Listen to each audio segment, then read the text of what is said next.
internacionales de protección de derechos humanos. Parte de esos antecedentes están directamente relacionados, bueno, en realidad principalmente están relacionados a lo que sucedió cuando se conformó la Organización de las Naciones Unidas, ¿no? Porque dieron pie a la famosa, sí, a la famosa Declaración Universal de Derechos Humanos de 1948, ¿no? Y a partir de esa declaración, similar a lo que pasó en nuestra región en América, se empezó a ver en qué medida se podría seguir construyendo el ordenamiento jurídico internacional, pero en este caso a nivel de todo el mundo, ¿no? Porque sabemos que la ONU tiene composición de estados de cualquiera o de todos los continentes que existen en nuestro planeta. Entonces, estamos hablando cerca a 200 países que son parte de la Organización de las Naciones Unidas, ¿no? Algunos que han sido fundadores de este organismo internacional y otros que se han ido sumando a lo largo del tiempo. Bolivia no es la excepción, Bolivia es parte de la ONU y por ello habíamos comentado, ¿no? De que después del 48, unos años después, de 1966, ¿no? Se llega a aprobar en Naciones Unidas dos instrumentos internacionales en derechos humanos que dan pie a lo que es el Sistema Universal de Protección de Derechos Humanos, ¿no? Bueno, ¿cuáles eran esas dos normas internacionales? Ya lo hemos mencionado, el Pacto Internacional de Derechos Civiles y Políticos y el Pacto Internacional de Derechos Económicos, Sociales y Culturales, ¿sí? Ambos son del año 66, ¿no? Se aprueban en la Asamblea General de las Naciones Unidas, no entran en vigencia, ya sabemos inmediatamente, sino cuando un número de estados que las propias normas determinan que se deben hacer los depósitos correspondientes después de la firma o ratificación, ¿no? Y si no me equivoco, en el caso del Pacto Internacional de Derechos Civiles y Políticos, entra en vigencia en 1977, ¿no? Y el de Económicos, Sociales y Culturales en 1776, ¿no? Estoy un poquito dudando, pero bueno, no me interesa exactamente saber la fecha, pero sí entender de que han tomado, digamos, sus buenos años para que haya un número mínimo de estados, conforme lo han señalado estos pactos, para que entren en vigencia ambos instrumentos internacionales en lo que significa el Sistema Universal de Protección de Derechos Humanos. También es importante recordar, como habíamos mencionado, de que estos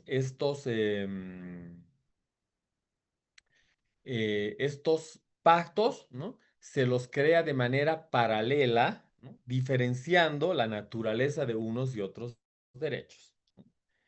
Porque ya habíamos explicado por qué en el ámbito internacional se ha pensado en separar los civiles y políticos de los económicos, sociales y culturales, ¿no? Eso ya en una clase lo hemos abordado, digamos, en detalle y hemos explicado por qué hay esta diferenciación, ¿no? Entre unos y otros, que ya no valdría la pena repetir. Bueno, entonces, eso ha dado pie a que se cree el sistema universal, porque a partir de estos pactos y especialmente el Pacto Internacional de Derechos Civiles y Políticos, ¿no? Se ha definido en ese pacto de que se reconozcan derechos, ¿no? De que se cree un órgano o una instancia para hacer cumplir esos derechos y que se establezca también, ¿no? A partir de las competencias que se le van a otorgar a este órgano, procedimientos para que pueda interactuar con los estados, ¿no? Entonces ya esta norma por sí misma da la posibilidad de hablar de un sistema de protección, en este caso en concreto, de derechos civiles y políticos. Bueno, entonces, primero, sobre la estructura, ¿no? Bueno, en realidad habrá que decir primero cuál es este órgano que se ha creado en el marco del Pacto Internacional de Derechos Civiles y Políticos, y es el llamado Comité de Derechos Humanos, ¿no? Que seguramente han escuchado hablar como, digamos, una instancia internacional en el marco de las Naciones Unidas que, digamos, realiza o cumple una labor digamos, de guardián del pacto, de que los estados cumplan con este pacto internacional de derechos civiles y políticos, ¿no? Y bueno, enseguida ya veremos cuáles son las competencias que tiene este comité. Sí habrá que señalar que en cuanto a la estructura, ¿no?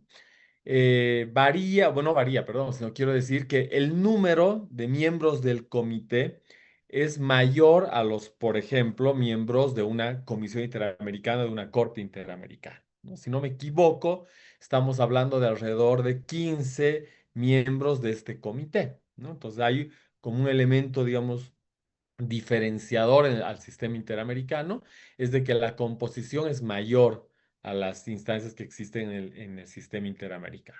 Eso por un lado. No vamos a entrar al detalle de la forma de elección de los miembros del comité, porque igual es muy parecido a lo que hemos hablado en el sistema interamericano, ¿no? Hay como postulaciones que hacen los estados de personas con perfiles especializados en temática de derechos humanos para que puedan en votación de la Asamblea General elegirse a estas personas, ¿no?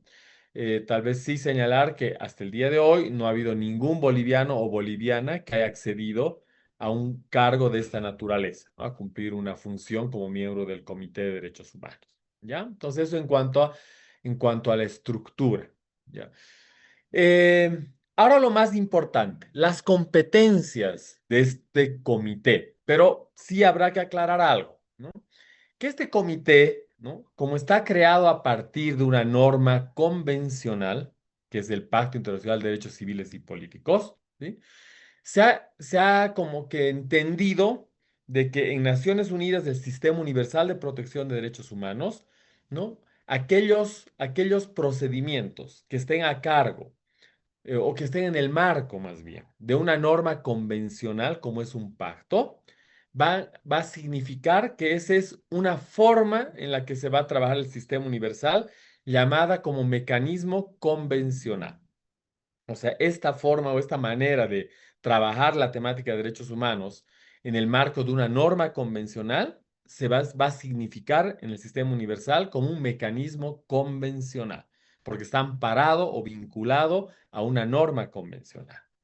Esto, digamos, se va a entender mejor porque cuando terminemos de ver el mecanismo convencional, hay también una segunda forma de tramitar o trabajar o desarrollar los derechos humanos en otro mecanismo, que es el mecanismo no convencional, es decir, no amparado en un tratado, una norma internacional, sea un pacto o una convención, ¿no? Entonces eso lo vamos a dejar para después. Todo lo que vamos a explicar ahora está en el marco de un sistema internacional de protección de derechos humanos en el ámbito universal, denominado mecanismo convencional. Bueno, entonces, volviendo a lo que es el Comité de Derechos Humanos de las Naciones Unidas. Lo que ha hecho el Pacto Internacional de Derechos Civiles y Políticos es decir, bueno, vamos a, digamos, implementar una instancia que haga cumplir los derechos del pacto, ¿no? Y esta se va a denominar Comité de Derechos Humanos. Y para que cumpla ese rol, ese trabajo que se tendría que realizar en el marco de ese pacto, vamos a establecer, ¿no? Varias competencias, pero las más significativas que se puedan observar o que se pueden observar eh, por parte de este comité o a cargo de este comité, ¿no? Van a ser las que se desarrollarán en lo que denominemos observaciones generales y observaciones finales, ¿no? Ahí están en guión, digamos, estas atribuciones o competencias que tiene ese comité. Si ven, hay un tercer guión, ¿no? Estamos hablando de una tercera competencia, pero en el caso de esa tercera competencia, ya les adelanto, que se requiere además ratificar un tratado complementario al Pacto Internacional de Derechos Civiles y Políticos, que será, lo había mencionado yo en una clase anterior, el protocolo facultativo del Pacto Internacional de Derechos Civiles y Políticos. Es decir, para que se habilite la tercera competencia que ustedes ahí ven, que se llama la de comunicaciones, ¿no? Será necesario que los estados ratifiquen, además del Pacto Internacional de Derechos Civiles y Políticos, el protocolo facultativo al Pacto Internacional de Derechos Civiles y Políticos. ¿Sí? Bolivia ha ratificado ambas normas internacionales, lo que significa que para nosotros es importante conocer todas las atribuciones, las tres que están ahí. ¿Sí? Hemos ratificado tanto el pacto como su protocolo facultativo. Bueno, entonces, Eso en el ámbito de lo que significa asumir obligaciones internacionales y que en el caso boliviano sí las ha ratificado. Ahora, entrando a ver las competencias en concreto, ¿no? ¿Cuáles son estas? Empezaremos con las observaciones generales. Muy probable que ustedes hayan en algún momento, ¿no? Observado, leído una observación general del Comité de Derechos Humanos, ¿no? El Comité de Derechos Humanos es el órgano del Sistema Universal que ha emitido más observaciones generales que cualquier otro comité. Y ahorita cuando digo cualquier otro comité, ya estoy adelantándome a que en el Sistema Universal, a diferencia del sistema interamericano, donde sabemos que existen dos instancias, que es la CIDH y la Corte IDH. En el sistema universal hay varias instancias que trabajan la temática de derechos humanos en el marco de convenciones. Por ahora estamos hablando solamente del Comité de Derechos Humanos en relación al Pacto Internacional de Derechos Civiles y Políticos. Y bueno, entonces, este comité, en su competencia de emitir observaciones generales, lo que hace es interpretar los artículos del Pacto Internacional de Derechos Civiles y Políticos, ¿no? Eso hace el comité con esta atribución. ¿Qué sería similar en el sistema interamericano? Las opiniones consultivas, que ya sabemos que interpretan a la convención o a otra norma interamericana o incluso a la compatibilidad entre las constituciones de los estados con la propia convención, ¿no? En este caso, lo que hace el comité es interpretar los artículos del Pacto Internacional de Derechos Civiles y Políticos. Es una competencia interpretativa. Entonces, ustedes van a poder observar que hay entre 30 y 40 observaciones generales que ya ha emitido el Comité de Derechos Humanos, que nos ha ido aclarando los artículos del Pacto Internacional de Derechos Civiles y Políticos. En la misma lógica que habíamos hablado en el sistema interamericano, que las normas en materia de derechos humanos no se las puede modificar, no se las puede derogar, por lo tanto, se requiere una interpretación de esos artículos para ir estableciendo los estándares actuales de lo que significa cada uno de los derechos. Entonces, si yo estoy analizando el artículo, no sé, 7 sobre el derecho a la integridad y prohibición de torturas, ¿no? Necesariamente tendré que, además de ver ese artículo del Pacto Internacional de Derechos Civiles y Políticos, tengo que ver cuál es la observación general que ha interpretado ese artículo, ¿no? Donde ya se nos dice, por ejemplo, o que una tortura implica varios fines con los que se la puede, digamos, ejecutar, ¿no? O se puede incurrir en ese tipo de vulneración de derechos, ¿no? Porque eso no lo establece el Pacto Internacional de Derechos Civiles y Políticos, no nos dice con claridad, ¿no? O sea, la tortura tiene estos fines, este A, B, C, D, E. No, ¿no? Nos da el panorama o la redacción, digamos, general de lo que significa la prohibición de torturas, ¿no? O, en cambio, si uno revisa y lee la observación general que ha interpretado ese artículo, ¿no? Va a poder observar en detalle todo lo que implica una tortura, ¿no? ¿Qué significa en cuanto a sus fines, ¿no? ¿Cómo se debería generar o prevenir situaciones de tortura por parte de los estados para que no generar responsabilidad, ¿no? ¿En qué medida se deben investigar los hechos de tortura cuando los denuncia una persona, ¿no? O sea, por ejemplo, para los derechos humanos y esa observación general en tema de tortura te dice cuando un privado de libertad, ¿no? Denuncia que ha sido torturado, cómo el Estado debe inmediatamente implementar todos los mecanismos posibles para investigar y determinar si se ha dado esa tortura. Entonces, estas observaciones generales nos aterrizan, ¿no? O sea, nos llevan a entender a cabalidad lo que significa cada uno de los artículos del Pacto Internacional de Derechos Civiles y Políticos, porque, reitero, no tienen el desarrollo amplio eh, en cuanto a los alcances que puede implicar cada uno de los derechos. Entonces, ahí uno la recomendación es decir, bueno, estoy revisando X artículo del Pacto Internacional de Derechos Civiles y Políticos, verificaré si hay observación general respecto a ese artículo, ¿no? Y como les digo que ya hay cerca de 40 observaciones generales, estamos hablando que la gran cantidad de derechos civiles y políticos de ese pacto ya tienen una observación general. Y en algún caso, dos observaciones generales, porque con el tiempo se ha tenido que ir ampliando los alcances de ciertos derechos, ¿no? Por ejemplo, el derecho a la vida, ¿no? En el Pacto Internacional de Derechos Civiles y Políticos ha tenido una primera observación general que ha interpretado ese derecho desde, digamos, la obligación negativa del Estado de no afectar ese derecho, pero ya ha habido una segunda observación general sobre también el derecho a la vida, que ha ido más allá, ¿no? De lo que puede significar una responsabilidad del Estado a partir de lo que puede ser, por ejemplo, la vida digna que debe ser garantizada por el Estado, digamos. O sea, como que ha ido ampliando los alcances de ese derecho y por eso es importante que nosotros revisemos observaciones generales cuando querramos entender los alcances que tienen los derechos en el sistema universal, ¿no? En el marco de este Pacto Internacional de Derechos Civiles y Políticos. Entonces, esa sería una primera atribución de este Comité de Derechos Humanos. Una segunda atribución, ¿no? Es la de emitir observaciones finales, ¿no?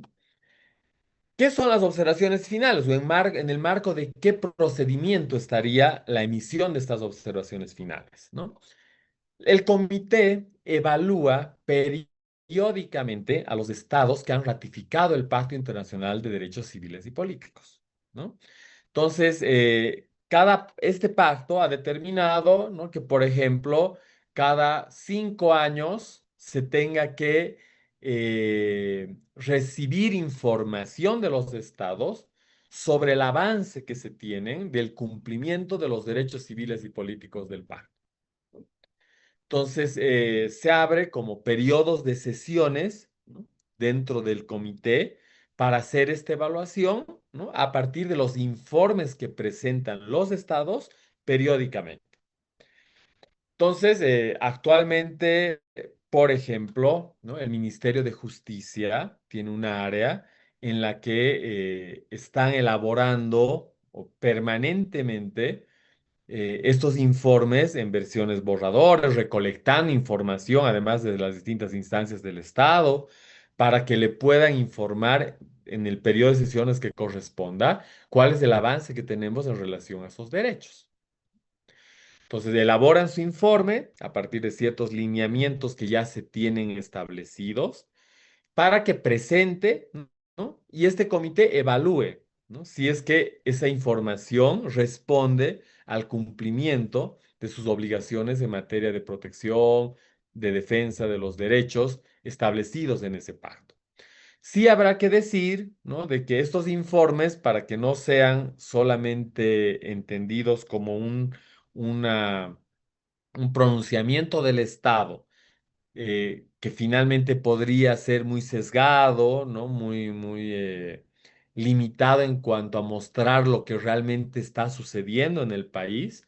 Lo que se aplica también en esta forma de evaluación del estado de su cumplimiento de sus informes es de que sociedad civil paralelamente también elabore un informe, ¿no? Sobre el cumplimiento, digamos, desde la mirada de la sociedad civil, se pueda decirle desde nuestra perspectiva, este derecho no se cumple por esto, o en este sí ha habido avances, en este otro a medias, etcétera, etcétera, ¿no? Esos son los famosos informes alternativos o informes sombra que emite la sociedad civil, se los ha denominado así, ¿no?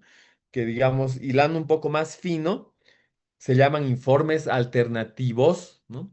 Cuando los estados no presentan sus informes periódicos, porque hay países que no lo hacen. Bueno, Bolivia, en el caso del comité, sí, como que está nomás al día en la presentación de sus informes, pero hay otros países que no presentan informes. O no, o Bolivia, por ejemplo, tiene pendientes de presentación de informes a los comités, no a este de derechos humanos, sino a otros que enseguida les voy a explicar. Entonces, en esos casos, a veces no llega a presentar en el periodo de tiempo que tiene que hacerlo. Y en esos casos, lo que hace el comité es a la sociedad civil pedirle su informe, ya no informe, bueno, en ese caso, un informe alternativo, ¿no? Entonces dicen, vamos a evaluar igual al Estado, aunque no quiera participar, aunque no presente su informe, pero lo vamos a hacer con un informe de sociedad civil. ¿Mm? En cambio, cuando sí hay informe del Estado y hay informe de sociedad civil. El de sociedad civil ahí se lo llega a denominar como informe sombra, ¿no? Porque va, digamos, ser contrastado con lo que diga el Estado. En esos periodos de sesiones que se llevan a cabo por los comités para evaluar los informes de los estados y los de sociedad civil, lo que finalmente hacen es hacer digamos, una evaluación y de ahí darle a los estados como una posición respecto al informe, estableciendo lo que se denominan observaciones finales al informe, donde se establecen, digamos, pronunciamientos del comité para que el Estado, en algunos casos, mantenga, digamos, la forma en la que ha estado protegiendo los derechos. En otros casos les diga, usted no está haciendo nada en esto y haga esto, ¿no? Y en otros casos decir, bueno, ¿no? Si hay un derecho que está ampliamente atendido por el Estado, pues más bien lo felicitará por lo que está haciendo. Entonces, el comité en esos periodos, donde evalúan a través de sus observaciones finales, le va a plantear su posición respecto a los informes que se han presentado, ¿no? Entonces, ese documento llamado observaciones finales, se le va a decir, ¿no? Que en el siguiente periodo, en los siguientes 5 años, bueno, varía dependiendo de los comités los años, ¿no? Pero digamos que en este caso le dice, en el siguiente periodo de aquí a 5 años, informe nuevamente, ¿no? Haciendo énfasis en este derecho, ¿no? Porque hemos encontrado que ahí sí hay ciertas deficiencias, debilidades que usted debería mejorar para que realmente se pueda observar que el Estado está cumpliendo sus obligaciones en relación al Pacto Internacional de Derechos Civiles y Políticos, ¿sí? Entonces, así, los estados concluyen ese periodo de evaluación y nuevamente empiezan ya a, digamos, recoger información, preparándose para su siguiente informe periódico dentro de 5 años o en otros comités durante 4, en otros durante 8. Varía, ¿no? Esta forma y manera de ir evaluando el cumplimiento de sus obligaciones convencionales o en este caso concreto sus obligaciones establecidas en el Pacto Internacional de Derechos Civiles y Políticos, ¿no? Por ejemplo, hace un par de años, ahora, bueno, la virtualidad ayuda mucho porque si no, que hay que ir hasta Suiza, ¿no? Pues donde tiene la sede el Comité de Derechos Humanos. Entonces lo hace ya de manera virtual y bueno, y son públicos, donde la sociedad civil puede observar estas evaluaciones que se hace al Estado y se les plantea igual una serie de tareas que debe cumplir para que en el siguiente periodo informen, ¿no? De manera más concreta en ciertos derechos, ¿no? Porque obviamente hay que priorizar. El pacto tiene todos los derechos civiles y políticos reconocidos, pero hay algunos derechos que necesitan mayor atención, ¿no? Por ejemplo, vida, integridad personal, libertad personal son los esenciales, o los que están en el marco de un debido proceso. Entonces ahí le pone mucho énfasis el comité para decirle al Estado que tiene que en su siguiente periodo informar, que esperemos sea un estándar superior al que ha informado en el periodo actual, ¿no? Entonces, eso también o hace el Comité de Derechos Humanos a través de esta atribución que acabo de señalar. Finalmente, el Comité de Derechos Humanos, bueno, digo finalmente de las tres importantes, porque tiene otras atribuciones, digamos, más puntuales que no, digamos, no ameritaría entrar al detalle, ¿no? Estas creo que son las relevantes, las que hay que conocerlas para por lo menos tener una idea de cómo funciona el mecanismo convencional. La tercera es la que se conoce, digamos, sería como la atribución contenciosa del Comité de Derechos Humanos. Es la que permite abrir procesos en contra de estados que han vulnerado el Pacto Internacional de Derechos Civiles y Políticos, ¿no? Y en el caso de esta atribución, ¿no? Si en el sistema interamericano denominábamos a las denuncias como peticiones, en el sistema universal, en este trámite contencioso ante el comité, las denuncias se llaman comunicaciones, ¿no? Así se denomina, ¿ya? Entonces uno dice, se ha presentado una comunicación en contra del Estado boliviano por vulneración de varios derechos civiles reconocidos en el Pacto Internacional de Derechos Civiles y Políticos. Punto. O sea, así deberíamos darle la denominación correcta de lo que significa una denuncia ante un comité como es el Comité de Derechos Humanos, ¿ya?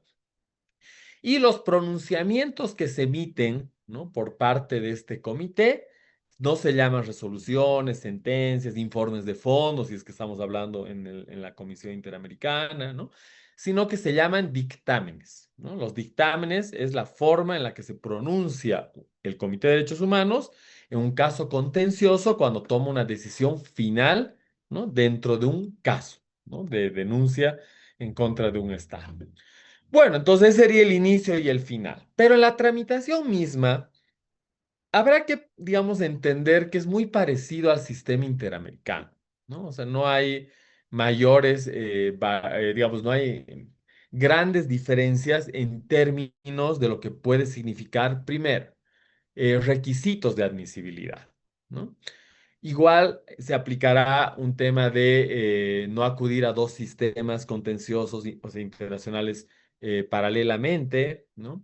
Igual se aplicará, lógicamente, la ratificación de la convención, ¿no? En este caso del Pacto Internacional de Derechos Civiles y Políticos y del protocolo facultativo del Pacto Internacional de Derechos Civiles y Políticos, porque no podré denunciar a un país que por ahí ha ratificado el pacto, pero no su protocolo facultativo, ¿no? Entonces, en el caso de Bolivia, les decía, no hay ningún problema porque ha ratificado ambos, ¿no? Igual se aplica el principio de subsidiariedad, ¿no? Igual el comité te va a exigir que tú demuestres que has agotado los recursos internos en el Estado. O sea, no pierde la esencia de lo que significa un sistema internacional contencioso, ¿no? Porque si no estarían como que, decíamos, atropellando todo el mecanismo interno que pueda tener un Estado de administración de justicia. Entonces, es algo que debe prevalecer, igual se cumple. Plazo, también hay plazo, pero sí habrá que decir que los plazos en las instancias del sistema universal de naturaleza contenciosa son mayores al del sistema interamericano, ¿no? Nosotros ya sabemos que ante la CIDH tienes que demostrar que no han pasado más de 6 meses de agotados los recursos internos. En el Comité de Derechos Humanos, un trámite contencioso, tienes hasta 3 años después de agotados los recursos internos, o sea, bastante más tiempo. A veces ha habido casos que en el sistema interamericano han sido rechazados por cuestión de plazo y lo que han hecho, digamos, las víctimas es irse al sistema universal, al comité y presentar su comunicación, ¿no? Entonces, el plazo es mayor. Pero, digamos, en esencia, lo que quiero que entendamos es de que los requisitos son muy parecidos, ¿no? A los que ya habíamos visto en el interamericano.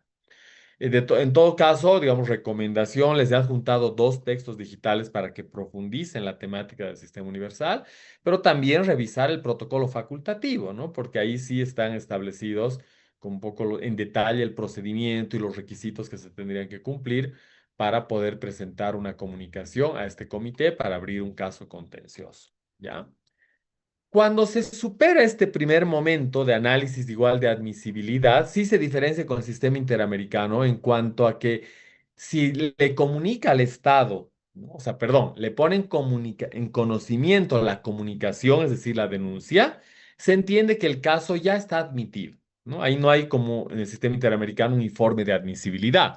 Entonces ahí simplemente te comunica el comité, te informa, perdón, no quiero ser redundante y utilizar comunicar cuando comunicación les he dicho que es la denuncia. Entonces, cuando te informa de que se ha puesto en conocimiento del Estado, tú ya puedes considerar de que tu comunicación está admitida, ¿no? Entonces, ahí al Estado se le dice, bueno, si hay algún elemento que usted cree que no se ha tomado en cuenta sobre la admisibilidad, dígamelo, ¿no? Pero más bien abóquese al fondo, ¿no? A decirme si hay o no vulneración de derechos humanos. El trámite, habrá que decir que es mucho más simple que el sistema interamericano. Y a partir de esa simpleza, o sea, simpleza en términos de que el Estado responde, te traslada, tú objetas, le comunican al Estado, el Estado puede presentar observaciones, ¿no? Y con eso, digamos, podría ya el comité asumir una decisión. O sea, es mucho más rápida la tramitación, sí habrá que decirlo. Un trámite en el Comité de Derechos Humanos, a diferencia de uno del sistema interamericano, podría durarte 3 años aproximadamente, ¿no? Que igual seguramente dirá, "Ah, igual es un montón de tiempo". Claro, pero no son los 7, 8, 9, 10 del sistema interamericano. Entonces habrá que sí decir de que uno puede ahorrarse bastantes años si es que su trámite contencioso lo presenta a un comité, ¿no? Entonces, el trámite es más sencillo, es más simple. eh, entonces, cuando el Estado quiere entrar a dar vueltas, tú ya le planteas igual con vehemencia al comité de que debería pronunciarse, ¿no? Que prime un principio de celeridad en la tramitación, ¿no? Que la justicia pronta y oportuna es la verdadera justicia. Bueno, ya más o menos tiene que enfocarlo de esa manera, porque, digamos, el hecho de que no haya formalmente una decisión de admisibilidad, ¿no? Ya te lleva a discutir el fondo. Si ustedes ven el procedimiento que está establecido en el protocolo, es mucho más simple en cuanto a escritos que van a ir de ida y vuelta entre el Estado y la víctima y hace de que finalmente puedas obtener un dictamen, un pronunciamiento del comité mucho más acelerado que un trámite en el sistema interamericano, ¿no? Obviamente, está de más decir, digamos, aspectos que hemos mencionado en cuanto a que no basta presentar un escrito de comunicación, de denuncia y no mandar más, ¿no? Igual tendrás que digitalizar tu prueba que respalde el cumplimiento de de los requisitos de admisibilidad que he mencionado y seguramente que respalde las vulneraciones de derechos que estás denunciando, digamos, eso es obvio que lo tienes que hacer.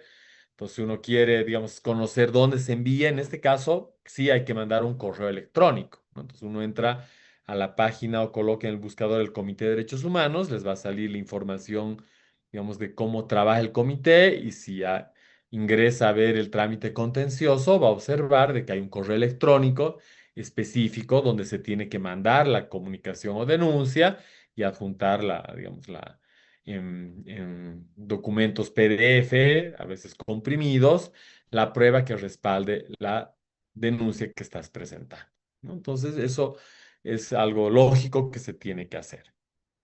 Ahora, ¿cuál es la experiencia que se tiene en casos bolivianos que se hayan presentado a este comité? Es muy reducida, eso habrá que decirlo, ¿no? El hecho de que esté en Suiza parecería que incluso la distancia, más allá que lo puedes tramitar de forma digital, puede parecer muy lejano el trámite que se vaya a realizar. Por eso es que se ha utilizado muy pocas veces, por lo menos públicamente se conoce muy poco del haber acudido a este comité a través de esta atribución. Las decisiones que se han tomado a través de dictámenes positivos, o sea, que han determinado responsabilidad del Estado, son contadas, ¿no? Con los dedos de una mano, ¿no? Hay un par de casos de fines de los 80, ¿no? Habría habido dictámenes con responsabilidad del Estado, pero, digamos, muy poca información, porque creo que ni siquiera se llegó a cumplir la determinación asumida por el comité. Y los más recientes, donde sí, digamos, sí hemos debido escuchar en noticias, son los casos que ustedes ahí los tienen, ¿no? El de Rebeca Delgado y el de Eduardo Maldonado, que en algún momento, ¿no? Sí los hemos patrocinado como Derechos en Acción. Hemos sido los representantes de ambos, digamos, de ambas víctimas que han acudido al Comité de Derechos Humanos.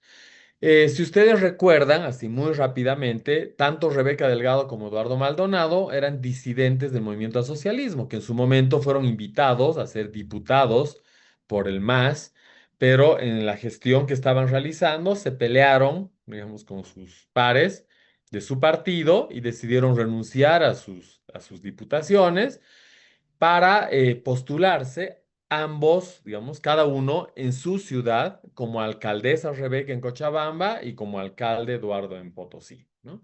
Y cuando presentaron sus postulaciones, el órgano electoral les rechazó, ¿no? Porque básicamente el argumento era de que era necesario tener la ciudad, perdón, el domicilio en sus ciudades para postular un cargo, digamos, de su ciudad, en este caso como alcaldesa y alcalde, en el que se demuestre que han estado viviendo, ¿no? No sé cómo es la norma, si no me equivoco, era los últimos 2 años o el último año, bueno, no sé exactamente, ya no recuerdo el periodo de tiempo que tenían que estar ahí.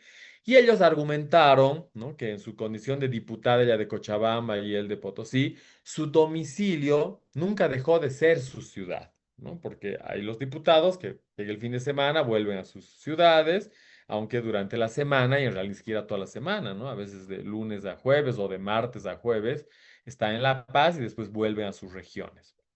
Entonces se fundamentó, ¿no? De que ellos no habían perdido su domicilio y que en todo caso su representación, incluso en las cámaras o en la Cámara de Diputados era de sus propias ciudades, de sus departamentos. Pero bueno, no consideraron ese aspecto, les denegaron, digamos, o sea, rechazaron el procedimiento administrativo, el órgano electoral, el tribunal departamental les rechaza, si no me equivoco, impugnan, se confirma, y se presentaron amparos constitucionales en ambos casos, en el que les denegaron la tutela, ¿no? O sea, no se les restituyó el derecho y no pudieron ser candidatos y no participaron de las elecciones.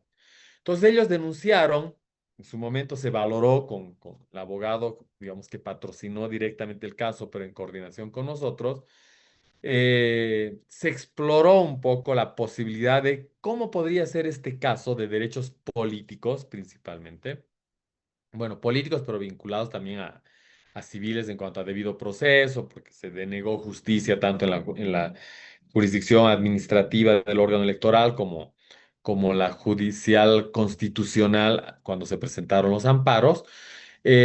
Analizamos y vimos como una posibilidad el presentar, en vez de petición a la Comisión Interamericana, una comunicación al comité. Y reitero, era para ver cómo podría funcionar un caso contencioso, porque no había antecedente claro al respecto, ¿no? Sí encontramos uno que tuvo dictamen negativo, que era de un militar que fue enjuiciado por los hechos del 2003, ¿no? En la caída de Gonzalo Sánchez de Lozada, y que él tenía responsabilidad y que denunció al Comité de Vulneración de Derechos, pero el comité no encontró vulneración y emitió un dictamen, digamos, no favorable a ese militar boliviano, ¿no? Pero vimos ahí que el trámite era mucho más rápido, entonces dijimos que probar esta posibilidad. Y así fue, ¿no? Se presentó la comunicación, el trámite duró realmente mucho menos que un caso en el sistema interamericano y aproximadamente entre 2 años y medio a 3 se logró tener los dos dictámenes favorables tanto para Rebeca Delgado como para Eduardo Maldonado. Ahora, ¿no? ¿Qué ha sucedido? ¿No? En ambos dictámenes se ha entrado a un espacio de diálogo con el Estado para que se cumplan las determinaciones que se habrían asumido. Pero ahí apareció un problema, ¿no? De que el Estado, a través de la Procuraduría, les hablo del año 2018, o sea, ya hace muchos años atrás, el dictamen es del 18 y del 19.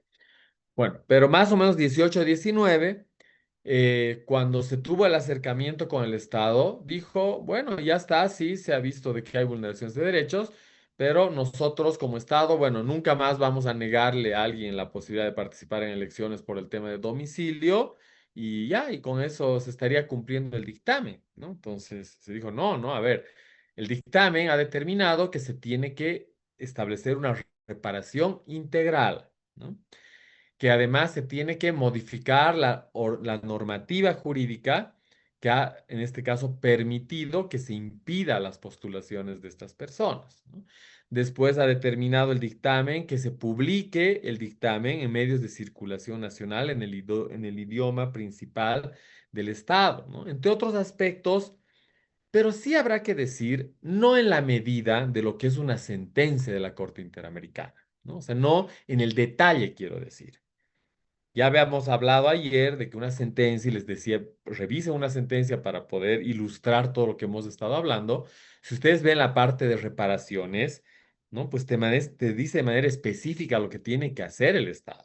Entonces, es muy claro el mandato de la Corte Interamericana en cuanto a las obligaciones que le va a imponer al Estado.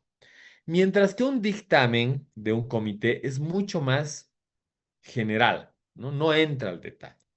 Dice reparación integral, bueno, uno que trae en derechos humanos, debe ser material, inmaterial, medidas de satisfacción, garantías de no repetición, ¿no? Pero, digamos, no te desarrolla y te dice cómo cada uno de ellos. Por eso es que uno tiene que entablar un diálogo con el Estado para ver cómo va a ser la reparación integral.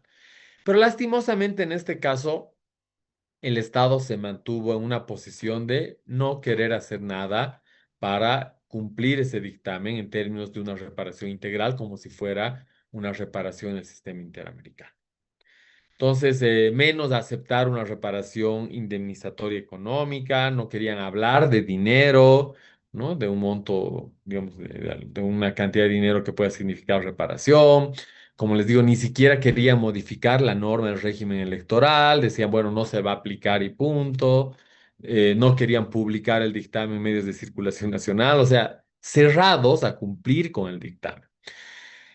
Como experimento para nosotros fue muy frustrante, ¿no? Puede decir, o sea, no es lo que se pensaba, o sea, sí ha sido muy interesante el tramitar rápidamente un proceso contencioso con un dictamen. Eso, digamos, sin duda ha sido un éxito en cuanto a experimentar la agilidad que puede tener este trámite contencioso. Pero el efecto, eso ha sido realmente penoso, ¿no? Porque hemos dicho de qué ha servido acelerarnos tanto para que no se quiera cumplir con el dictamen. Esto de no cumplir dictámenes, ojo, no es solamente de Bolivia, ¿no? Sino de varios países en la región, a diferencia de los países europeos, por ejemplo, que ellos son muy, digamos, muy rigurosos al momento de cumplir dictámenes en casos contenciosos que se les ha iniciado. Ahí no tienen problema de decir, ah, bueno, un dictamen del comité para mí es lo mismo que una sentencia del Tribunal Europeo de Derechos Humanos, ¿no? El sistema europeo. No encuentran diferencia. Pero a diferencia de eso, en nuestra región, ¿qué pasa? ¿No? Muchas autoridades dicen, ah, pero el comité no es pues un órgano judicial, te dicen, ¿no? Es un comité. Ah, no es una sentencia como la Corte Interamericana, es un dictamen. Entonces, ni el órgano es judicial, básicamente, ni la decisión es resolutiva en términos de un proceso judicial. Entonces, ¿por qué tendría que cumplir? Y si cumplo, bueno, veré la forma como lo voy a cumplir porque no es clara. O sea, evidentemente te da elementos como para hacer interpretaciones erróneas de los alcances de este mecanismo. Pero, ¿no? Ese entendimiento es equivocado porque aunque no se llame corte, tribunal, juez, el comité, los estados han ratificado el protocolo facultativo que obliga, bueno, no te obliga, digamos, si tú quieres como estado, te obligas a cumplir su competencia contenciosa. Tú estás aceptando que puede enjuiciarte, más allá que no se llame tribunal, juez o corte, ¿no? Tú estás aceptando la tramitación contenciosa y obviamente las decisiones que se tomen. Entonces, ¿cómo puedes decir, es ratificado, sí, pero ahora no, como no tiene nombre de órgano judicial, no voy a cumplir? Entonces, no tiene sentido asumir una posición de esa manera, pero lastimosamente lo hacen los estados, ¿no? O sea, y el caso boliviano este es un ejemplo. Sí habrá que también decir, y lo hemos valorado, ¿no? Para no desechar por completo y decir, ah, no, no funciona porque no van a cumplir dictámenes, que lastimosamente este caso tiene mucho tinte político. Entonces, ambos han sido muy mal vistos por el movimiento al socialismo y obviamente hasta el día de hoy tenemos, digamos, o sea, los funcionarios que han estado desde el 2018 y 2019 en labores o a cargo de la Procuraduría General del Estado, digamos, como que no les han perdonado la disidencia de su partido y por eso creo que actúan de esa manera. Entonces, hasta el día de hoy, ¿no? No se han cumplido con esos dictámenes, ¿no? Estamos hablando hace 6 años atrás, tanto Rebeca como Eduardo, bueno, nosotros ya hemos dejado de patrocinarlos porque, bueno, por distintas razones, pero ellos que han asumido ya otro patrocinio con otras organizaciones o con otros abogados, o ellos mismos, además que son abogados, ¿no? Entonces ellos mismos han querido impulsar su cumplimiento de dictamen, no lo han logrado hasta ahora, ¿no? Entonces, eso yo les puedo contar como experiencia de cómo ha funcionado, cómo se ha tramitado una comunicación. Habrá que ver los lados, como les digo, positivos de esa tramitación, pero también este otro que de alguna manera sí, ¿no? Te deja con un sabor agridulce la tramitación a partir de la experiencia. Pero habrá que ver también qué pasa con un nuevo gobierno, ¿no? Un nuevo gobierno que está ya a puertas, que seguramente se designará un nuevo procurador, una nueva procuradora. Y yo me imagino que tanto Rebeca como Eduardo lo primero que harán es ir a buscar ese procurador y decirles, ¿Bolivia respeta o no respeta los derechos humanos? ¿Cumple sus obligaciones internacionales o no? Y ojalá que encuentre una persona coherente con nuestras obligaciones en materia de derechos humanos, que les diga, perfecto, nos sentaremos, dialogaremos cómo vamos a cumplir estos dictámenes y ojalá que después públicamente nos enteremos de que sí en Bolivia se cumplen los dictámenes del comité, ¿no? Pero hasta ahora, lastimosamente, por decisiones de máximas autoridades de este comité, no se están cumpliendo ninguno de estos dos dictámenes. Antes de continuar, Gabriel Arellano quiere decir algo. Buenas noches, doctor, y mil Buenas disculpas. noches. Con relación a este punto, al que hace referencia de que no hay un cumplimiento a este dictamen, si bien hemos visto en el sistema interamericano, al incumplimiento de la recomendación que emite el informe de fondo, la CIDH, al incumplimiento lo remiten a la Corte IDH. En este caso, no hay otra instancia a la que se pueda remitir para un cumplimiento, Ya, bueno aclarar, ¿no? o De sea, que que pueda. entiendo la pregunta, entiendo la pregunta. Bueno aclarar de que en el marco del Pacto Internacional de Derechos Civiles y Políticos y el Comité de Derechos Humanos que está a cargo de cumplir el pacto, es la única o es el único órgano o la única instancia que puede hacer cumplir este pacto. Y ese trámite contencioso en realidad sería como que una tramitación en única instancia. No hay dónde más se pueda ir. O sea, todo lo hace el comité, todo. Digamos, si queremos asemejar al sistema interamericano, sería tanto la labor de la CIDH como de la Corte IDH. Está conjuncionado, ¿no? Entonces, en ese espacio es donde se desarrolla la denuncia o donde se presenta la denuncia llamada comunicación y concluye con un dictamen que se tiene que cumplir por parte del Estado. Todo caso, me permite esto complementar. Si el Estado no cumple, ¿tú qué podrías hacer? Al comité le informarás de que el Estado no lo está cumpliendo. Y el comité, ¿no? Va a hacer una especie de supervisión de cumplimiento de dictamen, digamos como en el sistema interamericano, una supervisión de cumplimiento de sentencia, recordándole al Estado de que tiene que cumplir y pidiéndole información si está cumpliendo o no está cumpliendo. Y ahí, hasta ahí queda. O sea, no hay dónde más ir, no hay otra instancia donde ir. Algo que no se me ha preguntado, ¿no? Es, ¿y qué pasa cuando no se cumplen los dictámenes? ¿No? Perdón, digamos, ahorita les he dicho un dictamen, pero bueno, va a hacer seguimiento el comité, bueno, tú le vas a pedir que haga seguimiento, que pida información y bueno, ¿no? O sea, hasta ahí llega, no hay otro órgano, no hay otra instancia. No me han preguntado ayer, ¿no? Pero supongo que tenemos la idea. ¿Qué pasa si el Estado no quiere cumplir la sentencia, una sentencia de la Corte Interamericana? ¿No? O sea, porque en ese caso no puedes decir, pues que sentencia, órgano judicial es obligatoria. Claro que es obligatoria una sentencia de la Corte Interamericana. Ojo, como es obligatorio un dictamen del Comité de Derechos Humanos. Entonces, ahí la pregunta, ¿qué haría uno si no se cumple una sentencia de la Corte Interamericana? ¿Cuál sería el medio, el mecanismo para hacer cumplir? ¿Alguien se anima a decir algo? O sea, ¿hay algún mecanismo punitivo, sancionador, coercitivo para que se cumpla una sentencia de la Corte Interamericana? Eso no me han preguntado, ¿no? Pero supongo que no lo hacen porque uno entiende, porque esa es una respuesta basada en la naturaleza de los derechos humanos. Entonces, si alguien se anima a hacer un comentario, me encantaría, ¿no? Pero si no, yo les digo cuál es mi opinión al respecto. Porque sí es una opinión. Nada, nadie se anima. Si no se cumple la sentencia, ¿qué pasa? A ver, adelante, Scarlett Uribe. Doctor, la Corte Interamericana llega a establecer sanciones para los estados. Esa sería la manera de determinar el incumplimiento de un estado ya por parte de la Corte, estableciendo ya sanciones adicionales.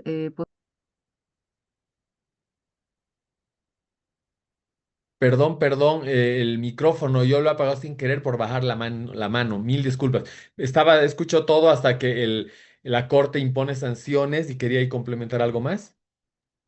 eh, que si solamente esas sanciones se pueden determinar en las sentencias ya por el incumplimiento que ha realizado el Estado, o si posteriormente ellos igual pueden seguir estableciendo sanciones fuera de la sentencia.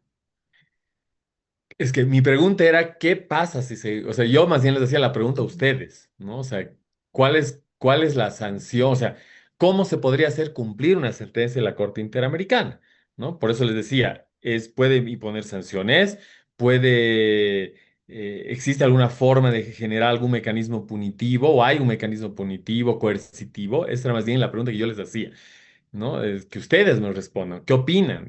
¿No? Y por eso no, o no estoy entendiendo bien la pregunta, porque más bien sentí que la pregunta es a mí, ¿no? Sí, doctor, o sea, tenía esa duda de si las sanciones se pueden establecer solamente en la sentencia o de manera posterior, ya producto del Ya, ya. incumplimiento de Bueno, la entonces, digamos, sentencia, no ¿no? va, no es una respuesta a mi pregunta. Yo obviamente voy a responder Sí. qué sucede. Sí, sí. Pero a ver, creo que ahí Sebastián Calderón tiene la mano levantada, tal vez tiene algún criterio. Sí, doctor, gracias. Bueno, creo, tengo entendido que los estados tienen que cumplir las sentencias por el principio de buena fe, ¿no? Y en todo caso, si es que no lo hicieran, tengo entendido también que se les puede denunciar en la Organización de Estados Americanos, pero la verdad no tengo entendido cómo es ese procedimiento. Ujú. Ya, bueno, entonces, rápidamente, porque no me puedo ahí estirar mucho. Ayer sí que me he prolongado demasiado y tengo que terminar el sistema universal, pero voy a intentar ser muy resumido en este tema. Pero es importante porque, ya les decía, no hay que olvidarse de la naturaleza de los derechos humanos, que en una primera sesión les había comentado algo, ¿no?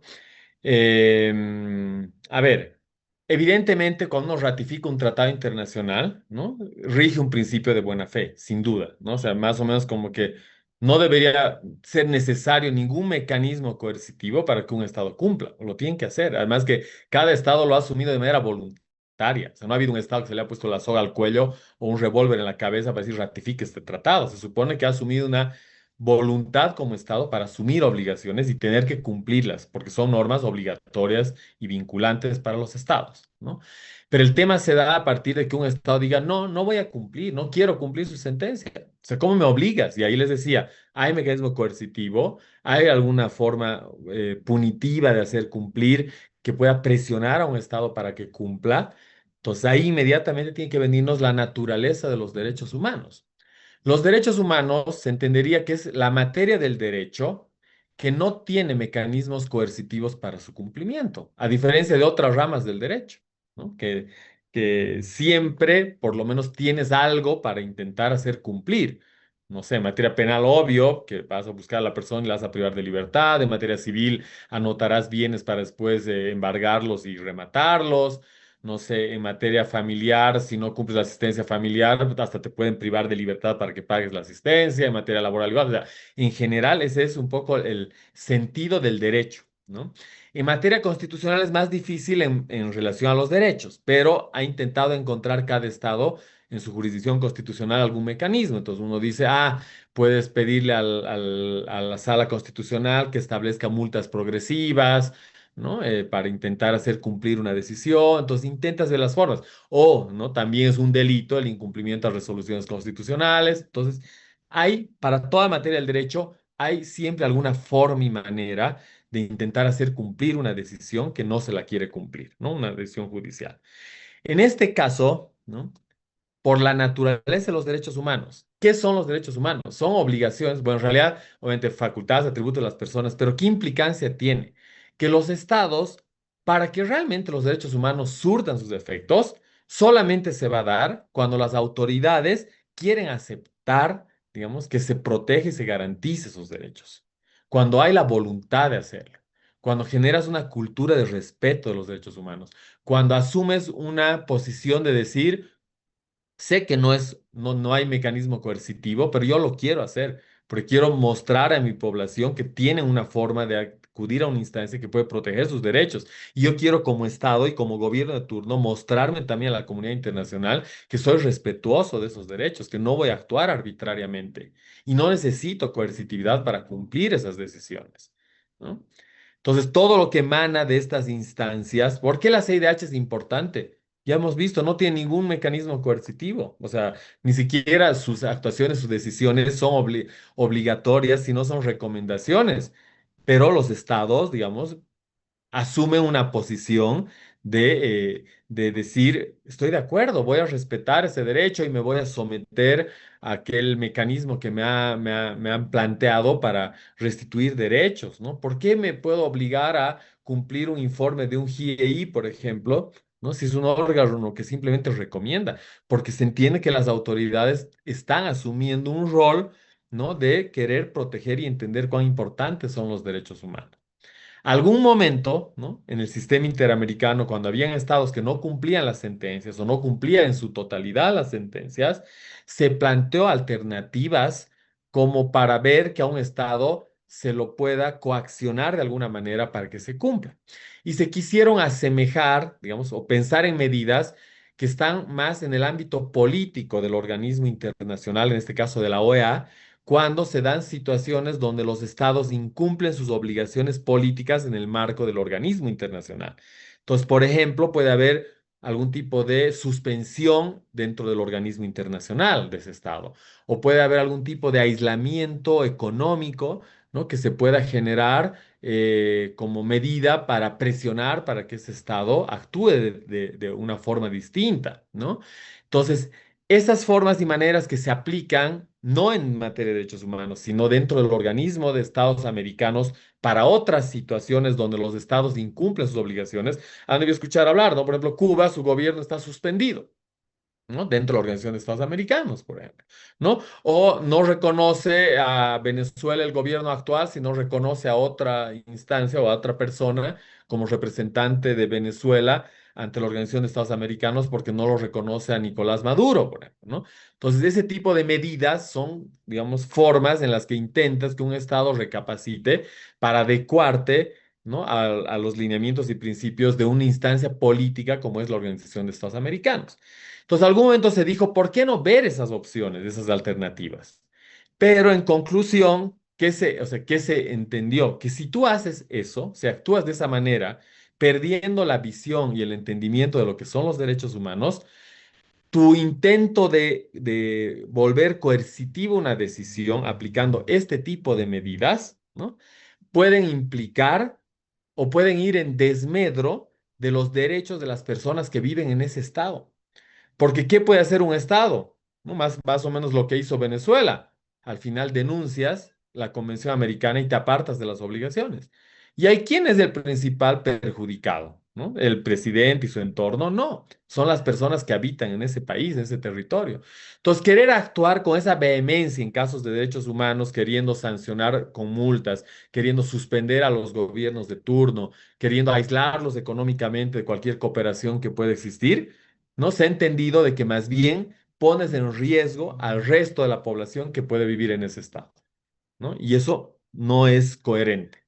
Entonces, por lo tanto, nunca se ha aplicado medidas de este tipo en el sistema interamericano, incluso con sentencias de la Corte Interamericana que no se han cumplido.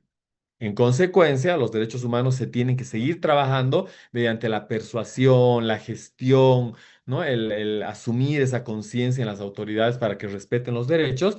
Y así es que ha funcionado hasta el día de hoy. O sea, digamos, evidentemente hay muchos casos que no se cumplen las decisiones, sí, pero también hay muchos casos que sin existir la coercitividad, claro que se cumplen y se respetan y los estados asumen una posición ciertamente responsable en la materia. Entonces, en resumen o en conclusión, los derechos humanos, ¿no? Que puedan ser protegidos incluso en decisiones de un órgano judicial como es la Corte Interamericana, no hay un mecanismo coercitivo para que se cumpla esa decisión y si no se cumple porque un Estado no la quiere cumplir, lastimosamente no hay forma de hacerlo. Aunque suene así duro, aunque suene... Entonces, ¿para qué aprendemos todo esto? No puede hasta uno desmotivarse, pero no, no, hay que encontrarle más bien el sentido desde las otras formas y maneras, como les acabo de comentar. ¿Ya? Entonces, bueno, obviamente es mi criterio personal, por ahí va a venir algún otro colega que va a decir, no, qué barbaridad, pero claro, pues que se le puede imponer sanciones a los estados. Bueno, eso ya es decisión de cada uno como lo quiere ver, ¿no? Pero yo no conozco ningún caso de que una sentencia de la Corte no se haya cumplido y que se quiera imponer este tipo de medidas, no hay. No hay forma y manera. Marisol Gironda quiere decir algo.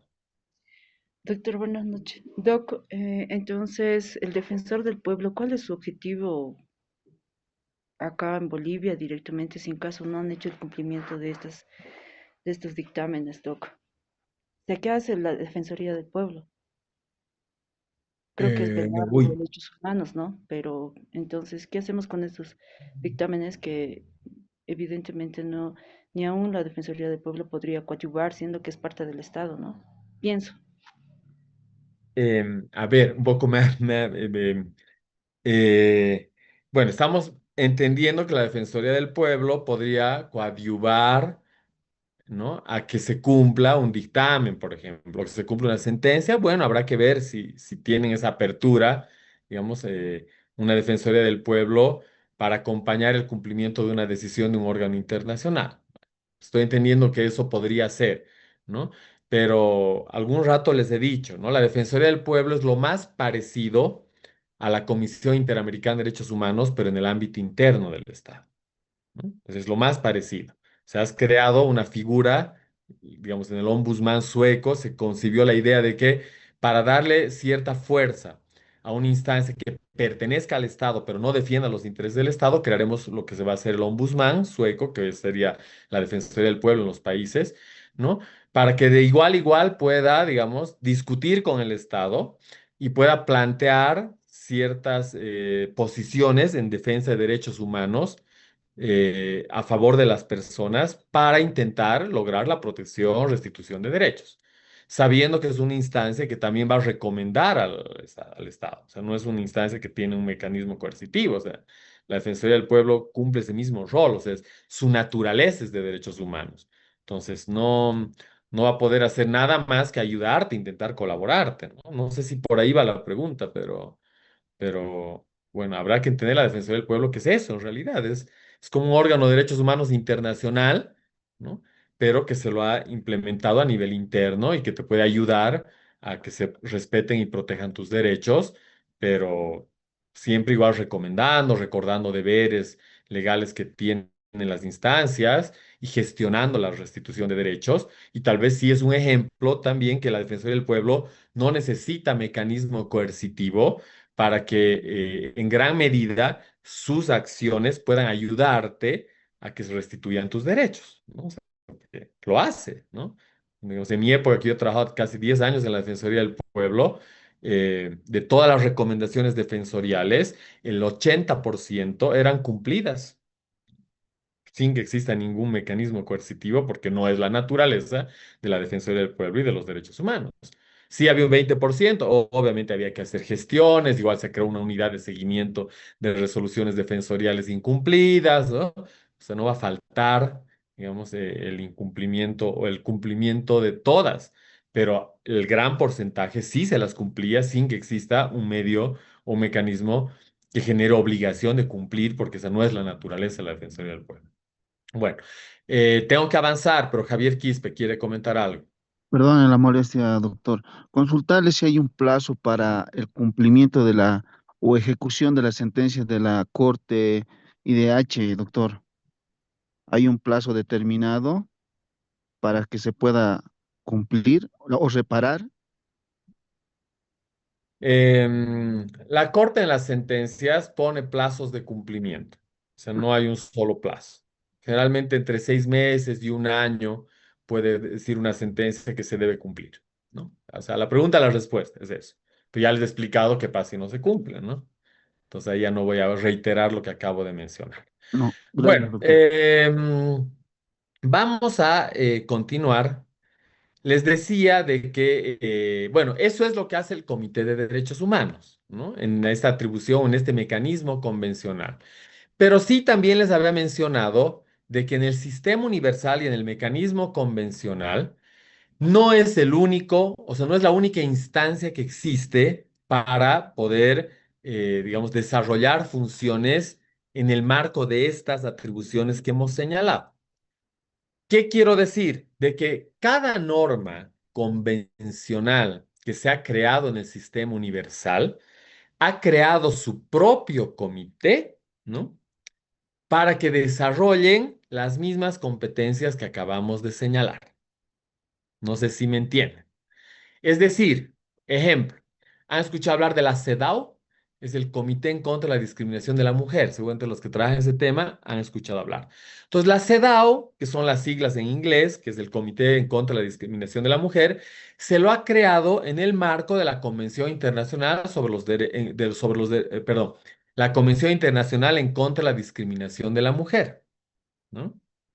Entonces, esa convención ha creado su propio comité para hacer cumplir esa convención, con las mismas atribuciones que acabamos de señalar. Emite observaciones generales, emite observaciones finales, recibe comunicaciones y emite dictámenes. Se ha aprobado la Convención Internacional sobre los Derechos del Niño. Han escuchado hablar, la más famosa convención en cuanto a las que tiene más ratificaciones de estados en el mundo. Es la con mayor ratificaciones de estados en el mundo. Bueno, esa Convención Internacional sobre los Derechos del Niño, que ha creado su propio comité, el Comité de los Derechos del Niño. ¿Y qué hace ese comité? Lo mismo, ¿no? Observaciones generales, observaciones finales, comunicaciones y dictámenes. Puede, digamos, recibir comunicaciones y emitir dictámenes. Lo mismo ha hecho la Convención Internacional en contra de la tortura y otros tratos o penas crueles, inhumanos o degradantes, ¿no? Ha creado su propio comité contra la tortura para cumplir estas atribuciones, estas tres atribuciones que estoy señalando.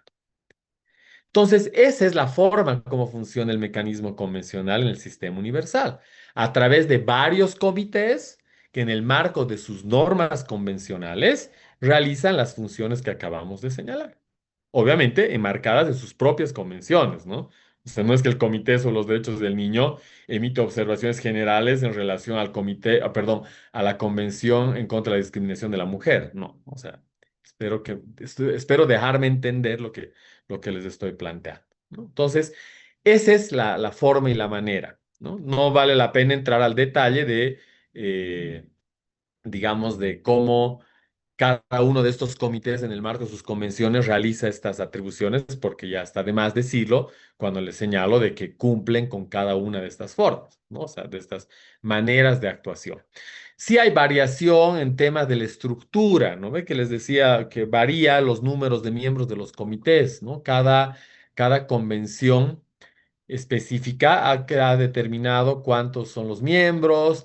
En cuanto a ciertas tramitaciones de las observaciones generales, puede tener su propio procedimiento. Igual de las observaciones finales, los periodos de evaluación pueden ser distintos, no necesariamente 5 años, puede variar. En el tema de las comunicaciones, igual, ¿no?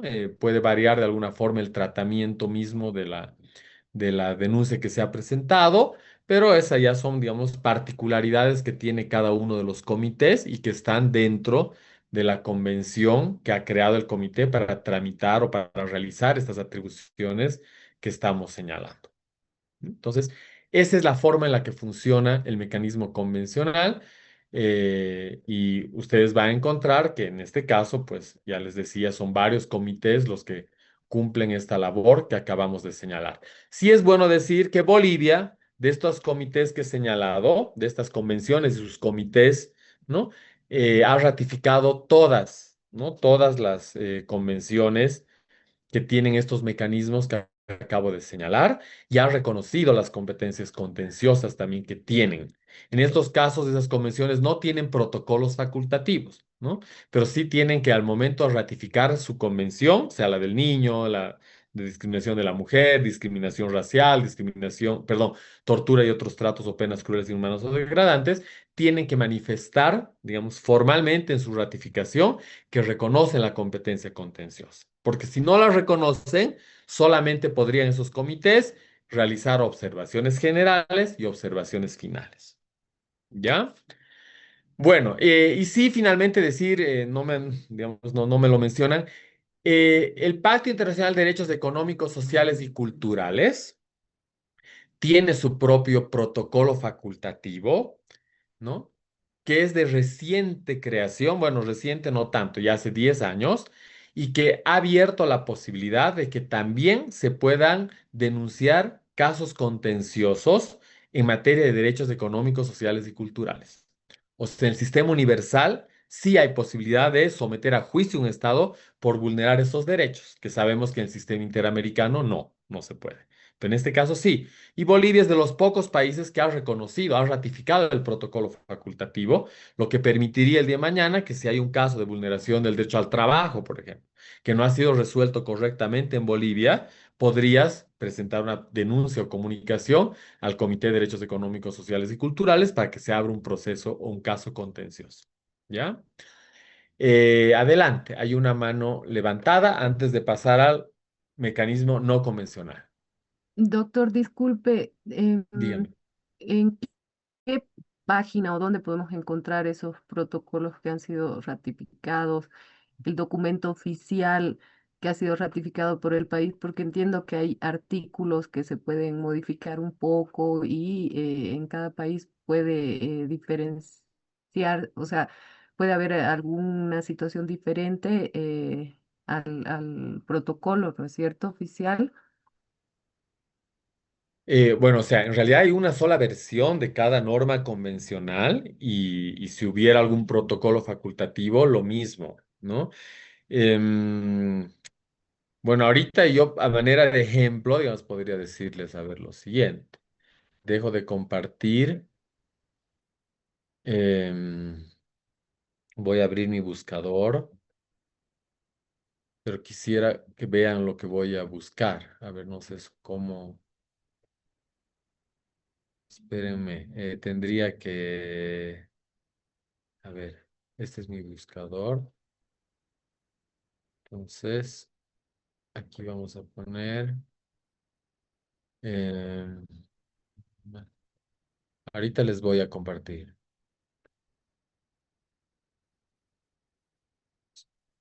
Por ejemplo, una página, digamos, donde sí podría uno tener protocolos, pactos, convenciones, protocolos, digamos, formalmente subidas a una plataforma, ¿no?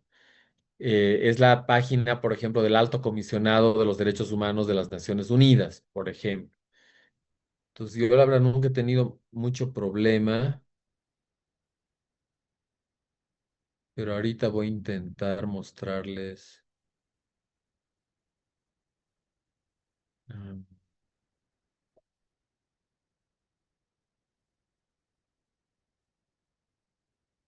A ver, digamos que podría ser esto una fuente importante. A ver, entonces ahora vuelvo, espérenme un segundito, vuelvo al Zoom, entro a compartir, voy a entrar a esta página que acabo de entrar y ya, ahora sí.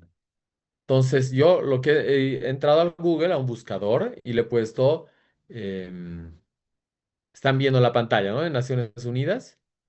Sí, entonces simplemente en el Google yo le he puesto normas internacionales de derechos humanos y he entrado a la primera página que me he encontrado. Y esta es una página de Naciones Unidas donde te explica la organización que es y demás. Y acabo de ver de que, por ejemplo, sí tiene aquí abajo, digamos, como links para empezar a ver, por ejemplo, a ver, no sé, aquí están los órganos de las Naciones Unidas.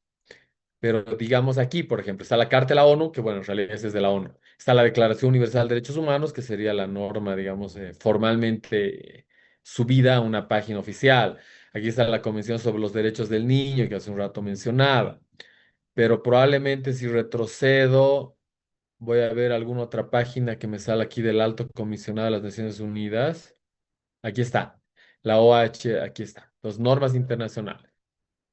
Se entiende que aquí están, digamos, las normas formalmente traducidas al español y que deberían ser las que yo pueda basarme o utilizarlas para no equivocarme si estoy utilizando una incorrecta, digamos, ¿no? Entonces aquí está. Por ejemplo, ahorita hemos hablado del Pacto Internacional de Derechos Civiles y Políticos, el Pacto Internacional de Derechos Económicos, Sociales y Culturales. A ver, vamos a intentar entrar a este. Y se supone que aquí está el pacto, cuando entre en vigor, está en traducción en español, sí. Entonces, digamos que sería la norma formal. Entonces, si busco ahora el protocolo facultativo del pacto, bueno, o sea, en realidad sí, no tengo la página como tal, pero es la forma de buscar, digamos, ¿no? O sea, no sé, digamos, por dónde más podría ahorita orientarles en algún caso de que no se lleguen a confundir cuando buscan alguna normativa. Sí, entonces, Doctor, disculpe, ¿dónde sí. podríamos ver que ha sido ratificado por el país y a partir de cuándo ha sido Ratificaciones. ratificado? Sí. Claro. Hay una página, es bien sencillo, igual en el buscador, ¿no? Aunque les he dicho que Bolivia ha ratificado todas, pero bueno, en todo caso, sale, mire, espero que mi ratificaciones, normas, vale, está en derechos humanos, aquí está, sobre los tratados de interés. ¿Están viendo mi buscador? Igual en Sí, la doctor, página se ve. del Alto Comisionado de las Sí, se Naciones ve, Unidas, doctor. miren, los principales tratados internacionales de derechos humanos, y cuando coloque uno, a ver, van a ver. No, si no me equivoco, esta no es. No, no es, este es un texto. Eh,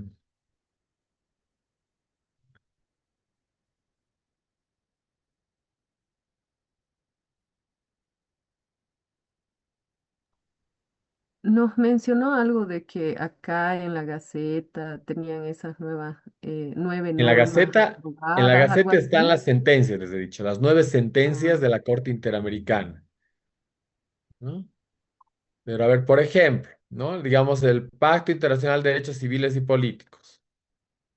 Le he puesto el buscador, ¿no? Ratificaciones, tratados internacionales. Y aquí me ha abierto el pacto.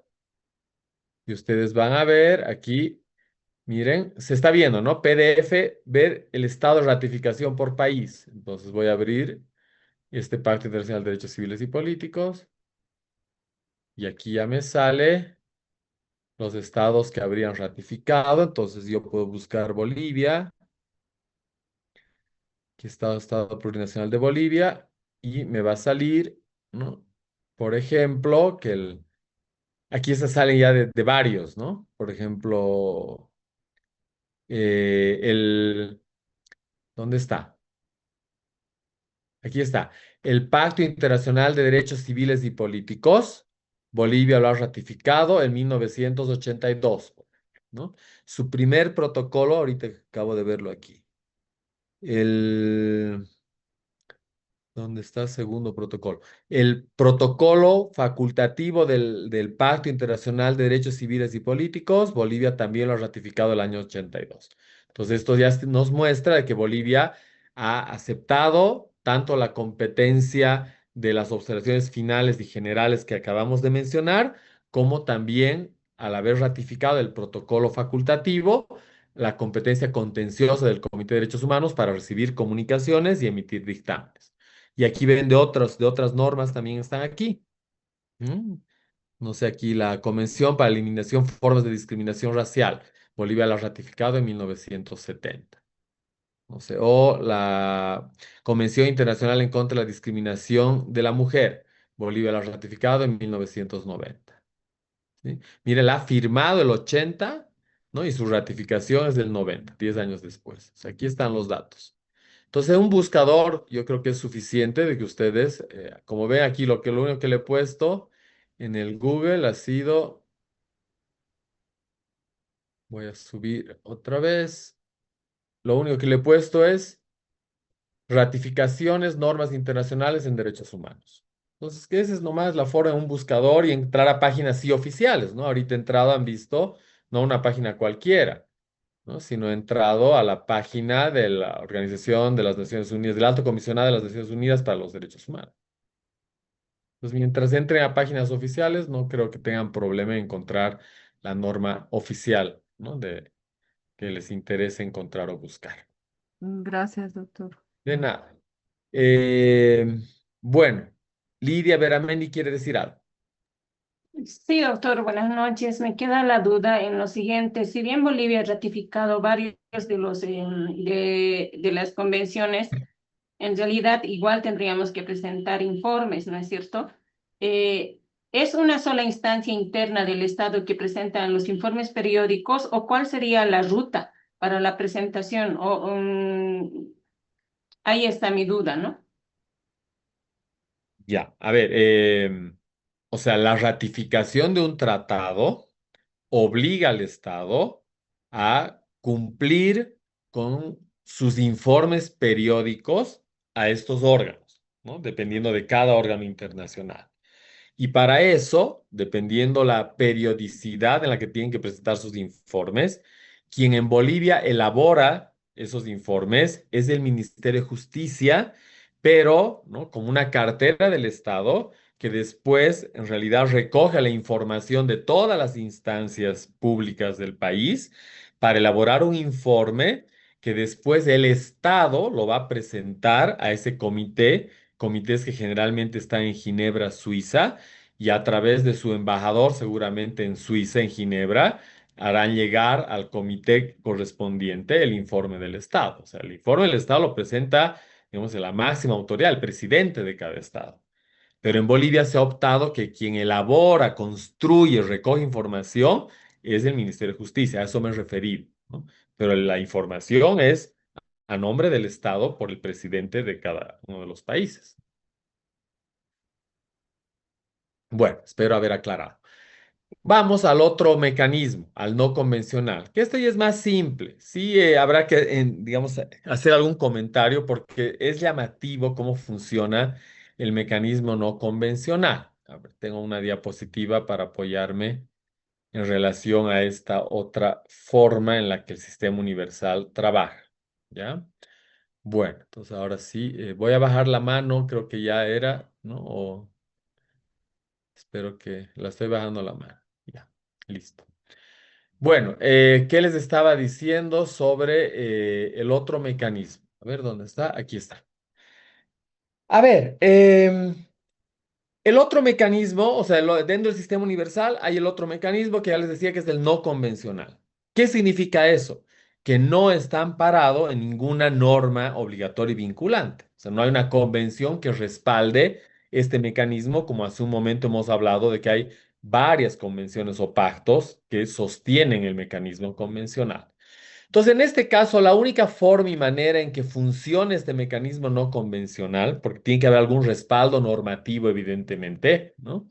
¿Qué va a ser? La Declaración Universal de Derechos Humanos, ¿no? Porque al final es una norma, aunque declarativa, pero es como que la base en la que se ha sustentado en el sistema universal, perdón, en la Organización de las Naciones Unidas, lo que vienen a ser los derechos humanos. Entonces, su norma en la que se ampara este mecanismo sería la Declaración Universal de Derechos Humanos. Bueno, ahora, para que funcione este mecanismo no convencional, se ha optado por una figura muy llamativa en materia de derechos humanos. ¿Por qué? Porque la estructura del funcionamiento de este mecanismo está a cargo de los propios países, de los representantes de los propios países de las Naciones Unidas.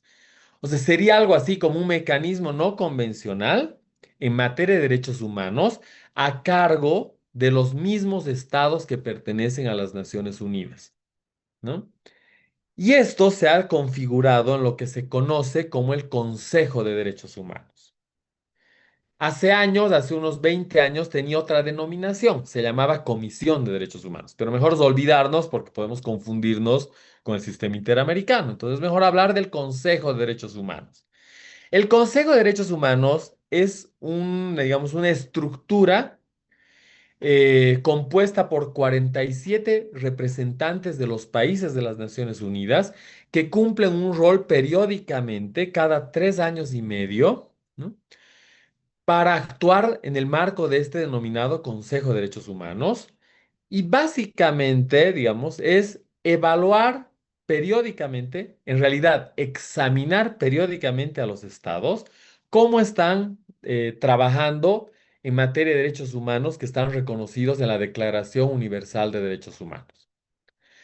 Entonces, lo que hacen estos 47 países que se van turnando, porque ustedes saben, en Naciones Unidas existen alrededor de 193 países, ¿no? Entonces, si hacemos el cálculo, 47 por 4, ¿cuánto sería? 45 por 4 serían 180 más esto sí, más o menos serían como 188 los que participarían, entre comillas, en esta forma y manera de trabajar en materia de derechos humanos.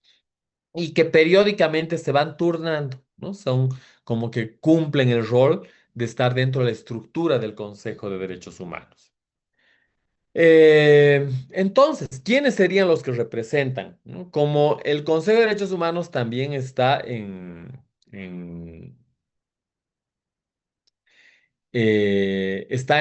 Suiza, ¿no? Entonces, generalmente los embajadores de cada país son los que van a ser representantes de cada país ante o dentro de este consejo.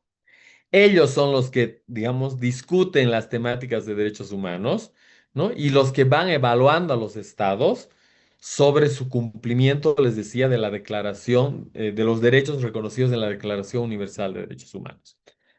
Para este trabajo, ¿no? Porque evidentemente al ser representantes de los países, ¿no? Que principalmente su labor es de tipo política, han tenido que articularse de alguna forma a través de una instancia que sí pertenece a las Naciones Unidas, ¿no? Y es el famoso Alto Comisionado de Derechos Humanos, perdón, de las Naciones Unidas para los Derechos Humanos, ¿no? Que en algún momento en Bolivia hemos tenido un representante permanente, pero ya desde el 2016 ya no. Bolivia ya no tiene representación específica de una persona, ¿no?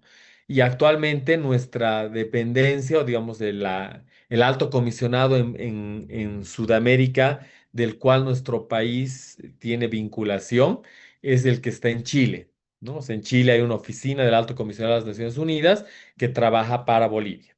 Pero en todo caso, el Alto Comisionado de las Naciones Unidas para los Derechos Humanos, donde actualmente su máxima representante es la expresidenta de Chile, ¿no? Michael Bachelet, ¿no? Es quien articula a los representantes de los 47 países para que funcione este Consejo de Derechos Humanos. Y principalmente para que haga qué, y esto estoy seguro que ustedes han escuchado hablar muchas veces, ¿no?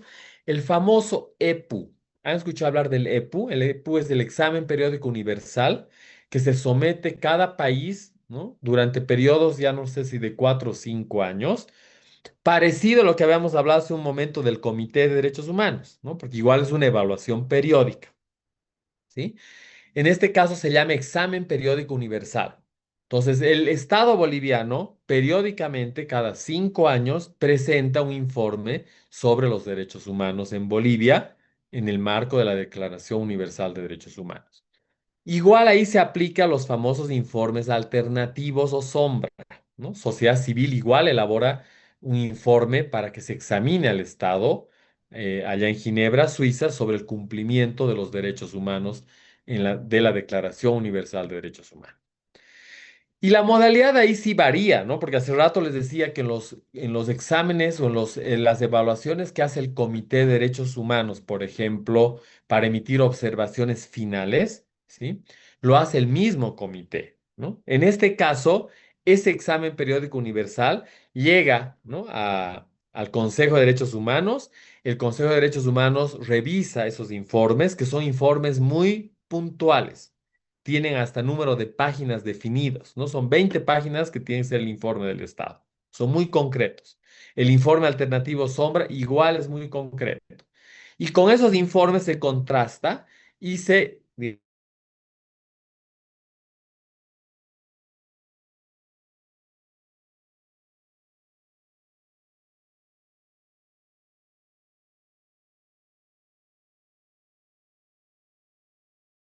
cada uno de estos estados, si desea de manera específica, le dice, he observado que en relación a este derecho debería mejorar tal cosa, o en relación a este otro derecho no veo que haya una respuesta de parte de su estado. Yo le pediría, ¿no? que para el siguiente examen periódico universal nos informe sobre qué avances se puede dar en este tema, ¿no? Entonces, esa es la manera en que los mismos representantes de Estado evalúan, ¿no? Examinan a los estados y le dan sus recomendaciones en ese examen periódico allá en Suiza, ¿no?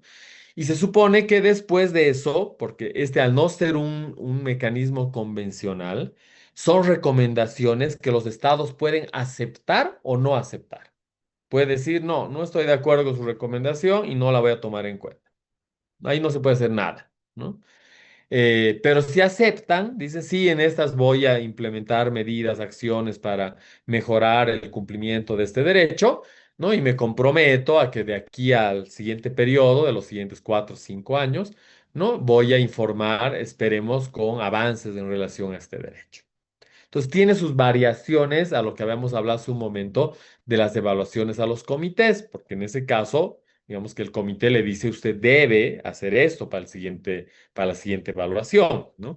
En cambio, en este procedimiento no es debe, les recomiendo, y si el Estado dice no, pues no, no se podrá hacer nada, porque es un mecanismo, como les digo, más recomendatorio, ¿no? En términos de que hay que, por los lados que se pueda, hay que intentar que los estados sean responsables en materia de derechos humanos. Sí vale aquí hacer un comentario. En lo personal, yo creo, porque las organizaciones de sociedad civil trabajamos en conjunto para elaborar estos informes periódicos, o sea, perdón, para elaborar los informes de alternativos y sombra, especialmente para este EPU, porque el EPU aunque no esté en el marco de un trámite convencional, parecería que en Bolivia ha quedado tanta, digamos, se ha asumido tanta responsabilidad en este procedimiento de evaluación que es en el que parece le ponen mayor énfasis los estados, en nuestro estado, para cumplir con sus informes, con la presentación de sus informes periódicos. Y la sociedad civil también, nosotros le ponemos especial énfasis en este EPU, ¿no? Hay como que ya una instancia permanente. Han debido escuchar hablar de la Comunidad de Derechos Humanos, que es una organización que nos agrupa varias organizaciones para elaborar estos informes periódicos. Entonces, en Bolivia hay una cultura, ese es el término, ¿no? De adecuarse a este procedimiento del EPU, ¿no? Y que probablemente es el que cumple sagradamente, ¿no? Los periodos en los que hay que presentar los informes y el Estado los presenta periódicamente de manera muy responsable, ¿ya? ¿Qué finalidad tiene? De que los estados, pues, bueno, hagan conocer a los otros países, ¿no? De qué manera están cumpliendo los derechos. También se van muy abiertos a escuchar las recomendaciones de estos y aquellas que considera de que son bastante razonables, pues significan una tarea para que en el siguiente examen periódico universal cumplan, ¿no? Con aquellas recomendaciones que les ha dado el Estado, ¿no? Y bueno, y de esa manera cada vez ir subiendo más los estándares de protección de los derechos. ¿Ya? Entonces, esa es la atribución, creo, más importante que tiene el Consejo de Derechos Humanos, evaluar a los estados en esos exámenes periódicos universales. Pero adicionalmente a eso, y muy vinculado a este órgano que les decía, que coordina con los países para esta evaluación, que es el Alto Comisionado de las Naciones Unidas para los Derechos Humanos, también se han creado ciertos procedimientos especiales, que ahí lo ven ya como un segundo, digamos, ámbito de trabajo del Consejo de Derechos Humanos. Y ahí también, parecido a lo que hemos visto en la CIDH, ¿no?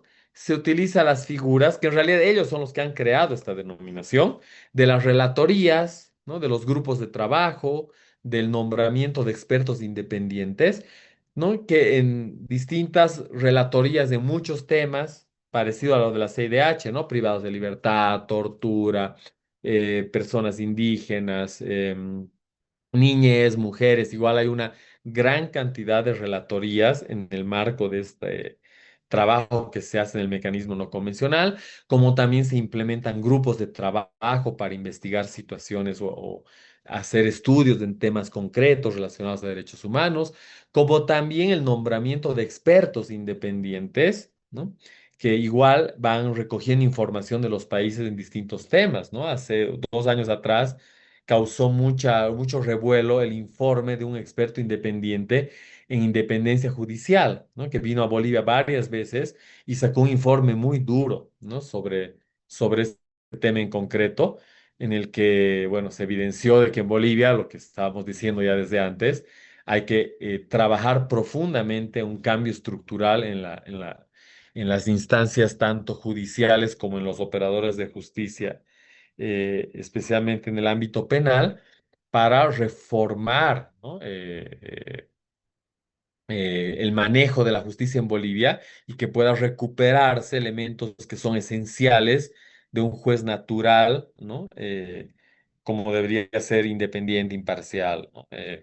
Digamos, en el marco de lo que es el debido proceso. Entonces, estas son, como les digo, otros, se los llama así, procedimientos especiales en el marco de este mecanismo no convencional que ha ido desarrollando estas tres formas y maneras de actuación en materia de derechos humanos, ¿no? Entonces, eso les puedo comentar, digamos, a grandes rasgos de lo que significa el sistema universal.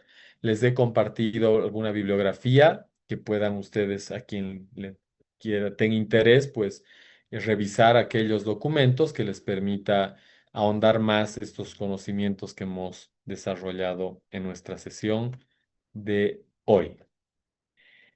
Eh, hasta ahí nuestro sistema universal. Con eso estaríamos concluyendo nuestro contenido para la materia. Si hubiera alguna pregunta, estoy ahorita presto a responderla. Y si no, ¿no? En el caso de que no, pues iríamos cerrando nuestra sesión y recordándoles lo que ya les mencioné al inicio. Mañana estaremos puntuales. Les voy a explicar la consigna de qué se tratará la actividad. Ya crearemos aleatoriamente grupos de trabajo en la plataforma y ya les voy a explicar, ¿no? Cómo vamos a trabajar en grupos, cómo yo voy a ir acompañándolos en las salas que se vayan a crear para recibir consultas de parte de ustedes. Bueno, eso ya les explicaré mañana cuál es la consigna y cómo vamos a trabajar la actividad. Entonces, eso les puedo informar o adelantar para mañana. No veo que haya consultas, preguntas, entonces quedamos ahí y mañana nos estamos viendo a las 19.